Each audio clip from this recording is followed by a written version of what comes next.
Hey guys, okay, so today we are having a heavy deadlift workout. I don't know if you guys remember these guys. What's up? We're back! This sounds like an after school special, like, you guys missed us, welcome back! And we are hitting deadlifts today. We got 405 on the bar. It's so weird holding this thing. I haven't even shown people, but like, yeah guys, I have like one of these stick thingies now. So it kind of feels like, that magic wand from Sailor Moon. I don't.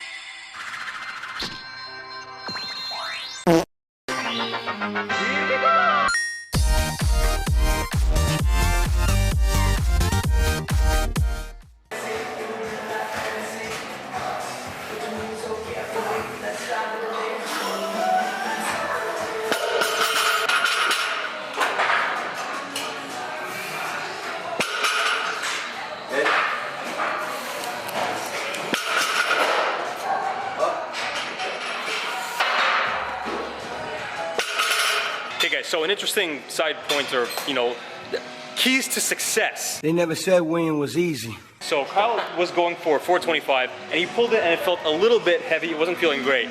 Now, the thing is, like, you could say that because, we're all kind of like, working out today and you want to seem big for the camera, that you could say, fuck it. I'm going 520. He's gonna go. I just hit 500 the other day. Yeah, that was his PR. So, he could go for like his PR or heavier than that just to seem good for the camera. A PR is something that you can barely hit on a good day because that's what it is. It's a personal best.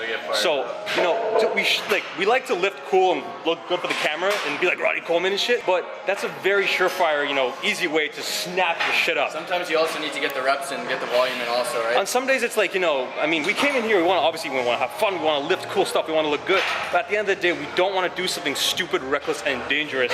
It's not PRs every day, not like last time when we hit like 345 on the bench. That was fun and stuff, but it's not. That was a sick day. Yeah, it's heavy. It's not always realistic. So today, like, I don't know what Josh and I are going to do, but in Kyle's case, I think it's much smarter. I agree with this choice. Stick with something a little bit more realistic, stick with some good programming style numbers, and don't just try to lift for the camera and break your back for the sake of some views. Oh yeah. So, I feel the need to explain to you guys what I'm doing so I don't look like some crazy person. He's being dumb as fuck and lifting heavy shit. End of story, video's over. So, like you said, we don't want to snap ourselves up here every day. But I've been doing crazy high volume Candido week 2. Basically just do a butt ton of reps. So now I gotta get back to lifting this heavy.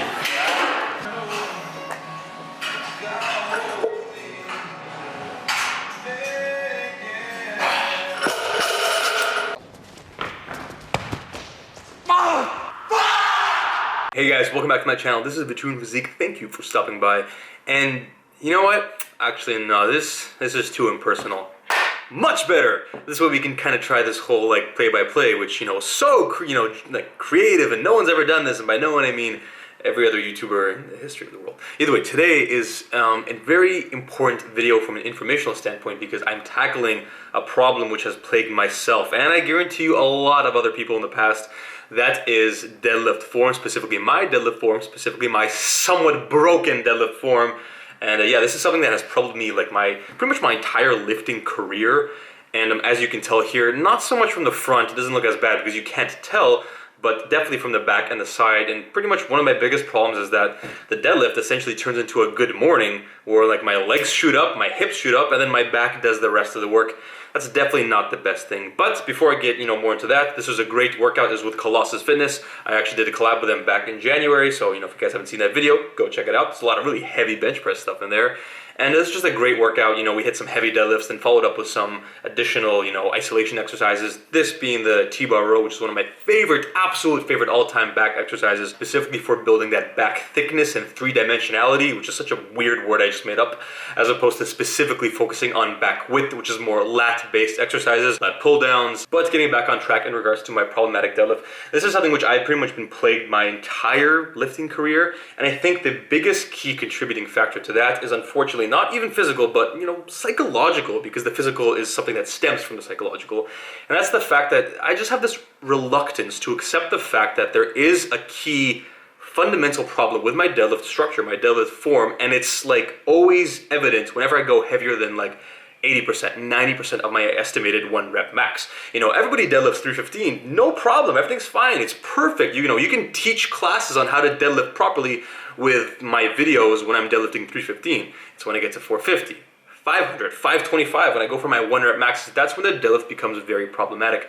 And I've always thought that, if I just keep repeating something, if you have a problem, you have like a skill that you were not that good at, if you keep practicing that skill, you're eventually going to get better at it. So I thought that if my deadlift is problematic and I keep practicing the deadlift, eventually I'll get stronger at it, and the problems with form will just disappear. They'll like evaporate. But that's not exactly the case. In fact, there's a great quote by Albert Einstein, which I think, a lot of you have heard, but I'll reiterate just for, the few of you that haven't. Insanity is defined by doing the same action over and over again, but expecting a different result. That's what I've been doing because, I've never changed the way I approach my deadlift. I've just been thinking that if I do it enough, I'll get stronger, therefore my form will become better because it's no longer heavy weight. But that doesn't make sense because it's essentially like like a cat chasing a mouse. As my deadlift strength increases, my form is still not going to be good whenever I'm past that 80 to 90% estimated 1 rep max mark. So maybe my form isn't breaking down at 450, but it's going to break down at 500. If not at 500, it's going to break down at 530. And the stronger I get, the form is never going to really fix itself. That problem is just going to follow my deadlift 1 rep max forever. And eventually it's going to get to a point where my form is going to break down, my spine is going to break down. That is not good. So that is something which I'm really actively trying to change by, which is what you're seeing here. I've been incorporating a lot more mobility work. We're talking a lot of foam rolling, a lot of ball rolling on that little like lacrosse ball kind of thing under your glutes. A lot more dynamic stretching, static stretching, a lot more mobility work to just become better at these movements. And this all stems from a fantastic video done by Omar Isuf where he kind of talked about the problems that he's had with his deadlift form. And we are, maybe we're built similarly, but I think that I have the exact same problems with my current deadlift that he had with his deadlift before he took the necessary acquired steps to fix his deadlift. But if you guys want to see exactly what I'm talking about, this is kind of like his old deadlift versus my current deadlift. It's a side-by-side comparison. We're going to play at full speed, and now we're going to go a little bit slower. So as you can tell right off the bat, we start a little bit high. Our hips are definitely higher than I think is best, and then that doesn't help. Pretty much our hips shoot up way too fast. Like the quad portion of the movement is like 90% done at this point, where the back hasn't fully extended, and then the back kind of catches up. That's really not something that you want to be doing. It's almost like you want it to happen together. It's almost like a crocodile opening its mouth. That's a terrible metaphor. I can't think of anything else. Either way, your legs do the job as your back does the job. Your legs extend, your back extends with it, and it kind of happens together. It's like teamwork. 2 heads are better than one. Yeah, is that a better metaphor? No, okay, didn't think so. Either way, the problem with my legs and my back is that, my legs are strong, they do it right off the bat, but my back, especially my lower back, it doesn't, it's lazy, it doesn't do its job, and then finally at the end it's like, oh yeah, it wakes up, and then it does it, and that's not really the best form. Oh, and by the way, here is Jordan, because she decided to drop by. But like I said, the 2 main things that I'm really trying to incorporate to fix this problem right now and in the future, especially the next couple off seasons, because I don't want to seem pessimistic, but it may be a little bit too late considering I have a powerlifting meet legit from 1 to 2 weeks from when I'm filming this video. I don't know when this is going to come out, but for the future, we got to think long term. I am doing a lot more mobility work, a lot more stretching, dynamic, static, and the next thing is I need to strengthen my lower back. I've always thought that hey, your lower back is weak, so do deadlifts, because deadlifts work your lower back. And that's not wrong, especially with me considering my deadlift form is that messed up. But another thing that you can do, and again, this is something that I got from Omar Isuf's video. There's so many good videos on this topic. Matt Oga's had some great lower body mobility videos. Omar had some mobility videos and some videos pertaining to deadlift form and problems with deadlift form and how to fix them. And one of those is good mornings. This is an exercise which specifically targets your lower back, your glutes, your hamstrings, your erector spinae, and it's pretty much strengthening your lower back because that is the problem that I have. Because as my legs extend, my lower back doesn't keep up with it because it's too weak. So that is something that I have to work on. I have to get my lower back up to a strength level where it could, it can keep up with my lower with my legs, and that right now is very difficult. I'm doing 1 plate on the good morning, and I think Omar goes up to 205 or 225, and maybe that's why his deadlift is so much better and stronger than mine. So I'm trying to incorporate things like that. I'm also doing some more back extensions, both on the machine, which I've actually maxed out here, so that just goes to show, because my back isn't that strong, and if I'm able to max out the machine isn't that great. Either way, I'm also doing just, free back extensions. Some people do it with a weight, but I think as long as you put your hands behind your head, it's the same thing. It's funny because that actually makes the exercise a lot more difficult. So when people take the weight and they hold it here, you're doing the same thing. You might as well just take no weight and hold your hands here. It's kind of like people who do sit-ups with a weight here. Well, it doesn't matter because you might as well just put your hands on your head. It's the same thing. They just want to hold a weight because it makes them look cool, but there really is, I don't think there's any point. Either way, guys, that is the video. Thank you so much for watching. I know this wasn't some crazy, video where I'm deadlifting 500 pounds or I'm like, benching 3 plates for reps or anything like that, but it is something which is very important. I think I had to mention to a lot of you guys because I know a lot of people out there have this deadlift problem.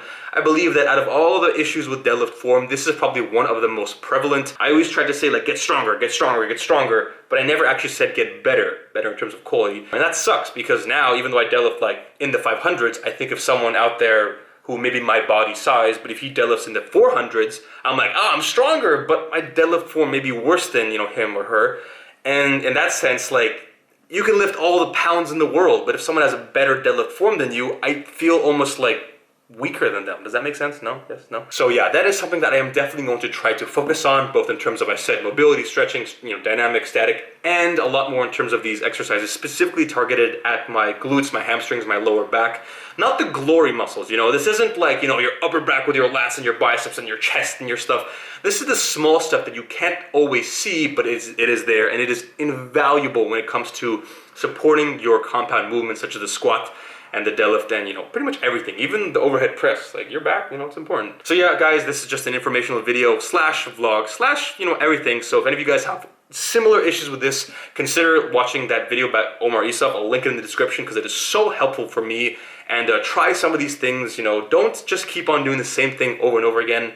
Sometimes you have to take a different alternative solution. It's kind of like a good analogy, I think, would be, let's say you're trying to learn how to drive. And you want to be a better driver because you kind of suck. Well, you could just practice more and that's going to help. But sometimes, like, if you don't know the basics, like if you don't know how to read the street signs and you don't know like the standard rules of driving, you may need to go get a lessons, or you may need to go get a driving instructor. You can't just brute force method and that you're driving on the wrong side of the road. I'm learning! That is not easy to say. Sorry guys, I've been sick for the last couple of days, but I'll talk about that in a later video. Either way, so that is just, a few words for thought. Do more, practice more, but sometimes practice differently. Does that make sense? I hope it does. See you in the next video. Thank you so much for watching. As always, I appreciate each and every one of you, and there's going to be a lot more videos coming up in this last 1 to 2 weeks before my powerlifting meet, because like I said, I've been sick for a while, but I've had a lot of footage kind of accumulating. And now that I actually have a voice and I could narrate over it, we're going to start releasing like videos probably every like 2 to 3 days leading up to the actual competition on March 19th. And then afterwards, good stuff all around.